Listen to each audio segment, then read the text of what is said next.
Today on RPG Horror Stories, we have another series of 3 stories. One where a DM kills his players for not being quote-unquote heroic enough. Another where a player redoes the ending of a very long-term campaign. And a final one where a player has a complete freak out over a simple dice roll. Without further ado, let's get started.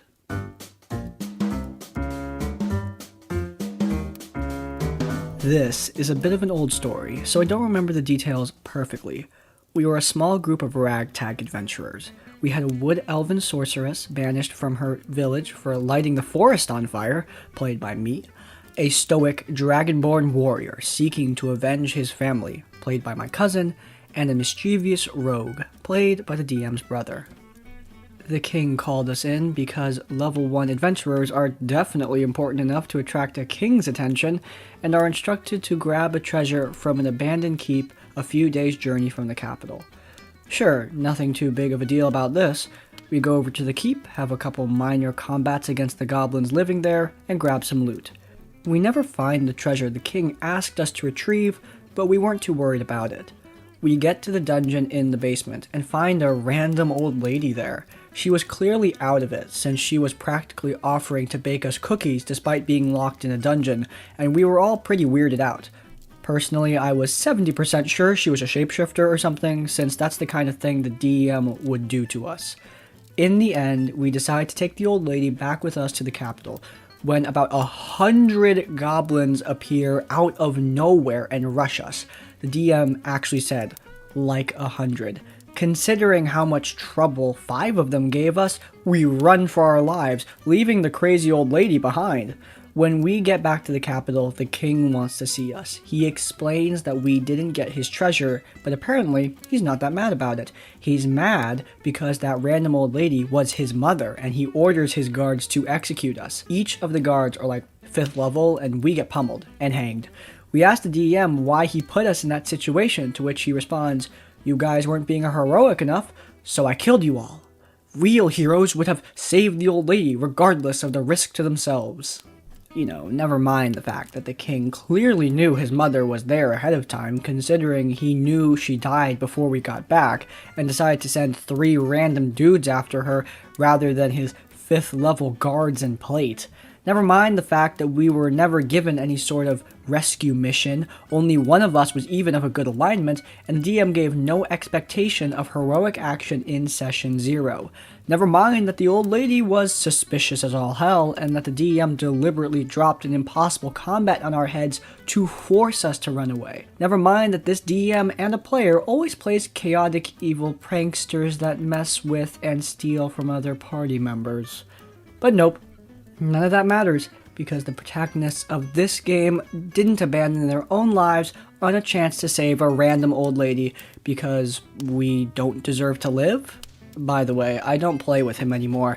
There was a case where I was running a campaign without him, deliberately I might add, and he went out of his way to find out when and where it was and showed up during the session and demanded to play. Fortunately, I've moved since then, so I haven't had to interact with him since, but I'm forever DM now, which is both a blessing and a curse. Oh boy, where to start? Now, this is definitely an example of how a Session 0 or lack thereof can absolutely ruin a campaign. Clearly, this DM wanted heroic characters, and that's not what the DM got, so yes, you should absolutely establish those expectations in Session 0. Remember, the party can't read the DM's mind. So always have a Session 0 to establish expectations before going into the game. However, even if there was a Session 0 establishing that the DM wants heroic characters and good aligned people, unfortunately, it wouldn't matter because this quest is absolutely stupid. There's a lot of weird plot hook inconsistencies, like for example, basically straight up lying to the players about what you're trying to find in the castle. It feels like a retroactive continuity error, like the DM originally wanted it to be a treasure, but instead changed his mind last minute to make it this weird old lady. This is also a brilliant example of a DM who doesn't understand how to motivate characters. Why do the characters care about this old lady? She's not nice, she's not charming, she hasn't made any sort of rapport with the party, and the DM is expecting them to lay down their lives for her. In fact, she's mostly just been creepy, so why would they try to save her? I know my players probably would try to save the old lady because my players are really, really nice people, but I go out of my way to make characters likable. Like if I want my players to connect with an NPC, I make that NPC charming and charismatic or just interesting in general so that they have a reason to care beyond just the DM wants us to interact with this character. Basically, the takeaway is session zeros and character motivations. Figure out both because they're really important to your campaign. Without further ado, next story. A few years ago, a group of friends were running an ongoing first edition D&D campaign for fun, and it was ridiculous fun. We had a knight with an awesome line and flowery dialogue, a pygmy who always wore one of those huge tribal masks and spoke no common, a pirate who had never been on a ship. You get the picture. Much alcohol was consumed during these sessions, and a couple of the people were barely able to roll dice by the end of a good one. They were not the problem. One of the characters was a cleric played by a fairly normal guy who was fairly quiet but still was a good laugh. Until this one night.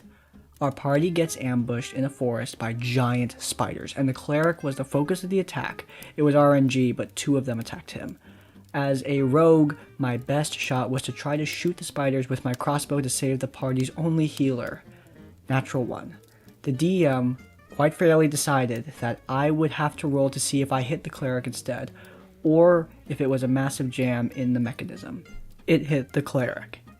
He went ballistic, blamed me for attacking his character, went red in the face, got shouty, angry, ragey, and sat in a silent sulk, barely even bothering to play for the next hour or so as we finally took out the spiders. After that, he seemed to regain his composure, but there were many WTF glances engaged between everyone else during the big sulk. Anyway, later that session, we came to the castle where we were supposed to go and do the mission. The plan was that I would use my skills to break through a high-up window and let the rest of the party in through a sally port. As I'm about to start climbing the wall, the cleric decides to cast Curse on me, making me clumsy. Everybody turned to him with a very open, "Hey man, what the hell?" And he just grinned and said, "Serves you right for shooting me." I just raised my eyebrows. I didn't want to cause any more of a scene, but some of the other players started calling him out on his weirdness, quite rightly saying that he'd basically crippled the party. We'd ascertained that the only way into the castle was using the rogue. The rest of the characters were either not skilled enough or just outright clumsy in the first place. He did this just to score a point on an arbitrary dice roll. He just kept grinning to himself all through all of this. It was so weird. I would never in a million years have guessed that this guy could act like such a sulky child.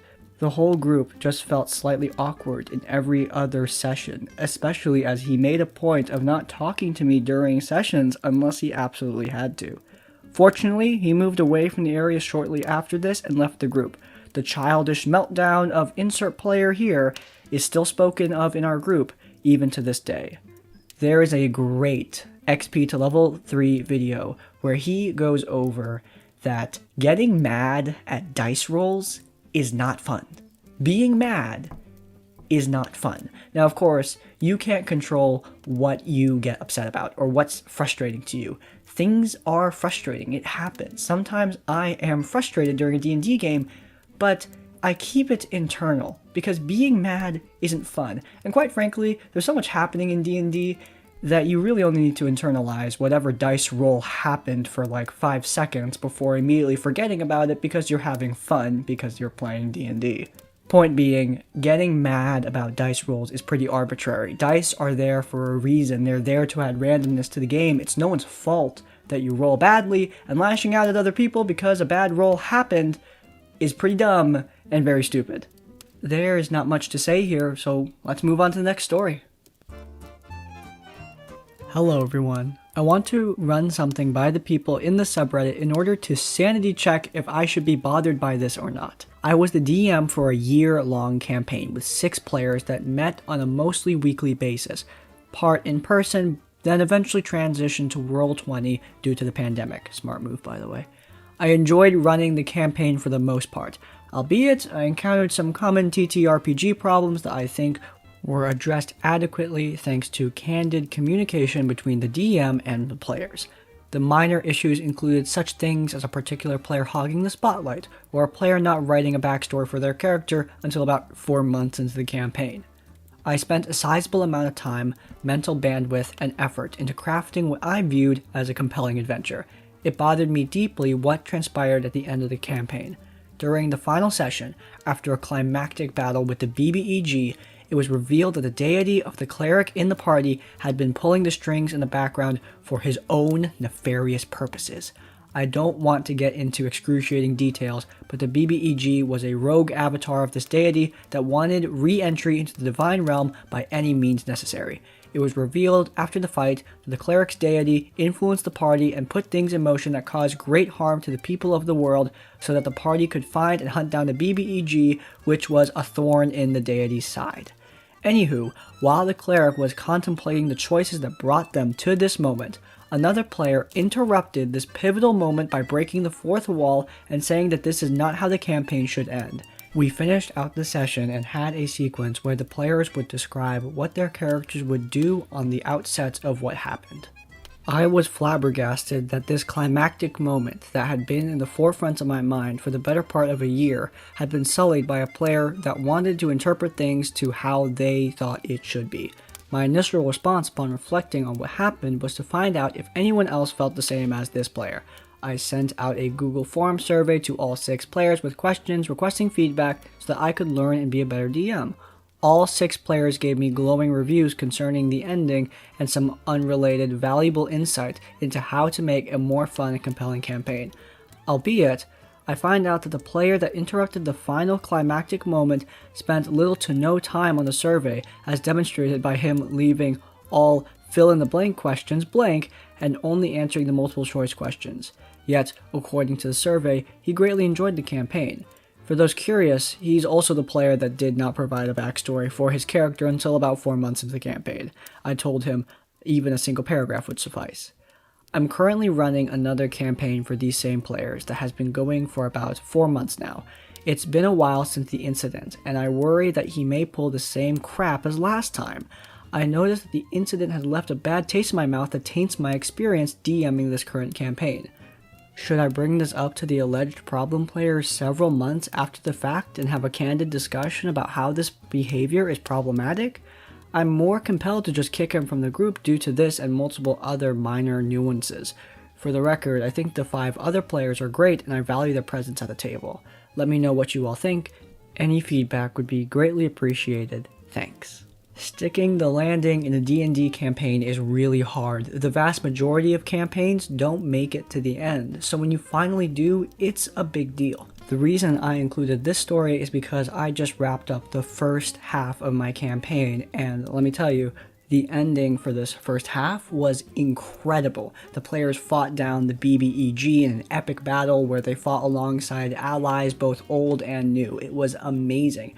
Best part was, the players were heroes. I mean, it was clear that they were the protagonists of this story. I loved seeing them come together as a group. It felt amazing seeing them strategize in the moment, talk in character with each other. It was all amazing. However, if we ended off that session and someone immediately afterwards, while the players are cheering and freaking out, crying, etc., if someone interrupted that moment to tell me or the rest of the players, hey, what just happened was wrong, here's how it should have happened, well, I don't think I would have taken very kindly to that. Imagine if you're watching Critical Role and, spoiler, one of the players interrupts the final goodbye for Vax after the battle with Vecna to tell the group, that's not how it should end like this.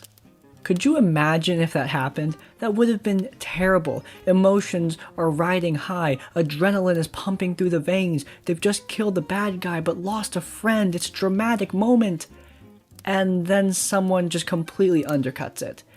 I don't think that the player in this story was trying to be rude. I think they genuinely thought that it was an appropriate time, because some people don't understand that a D&D game means a lot to some people. When you spend that much time playing a game, you get attached to the story, you get attached to the characters.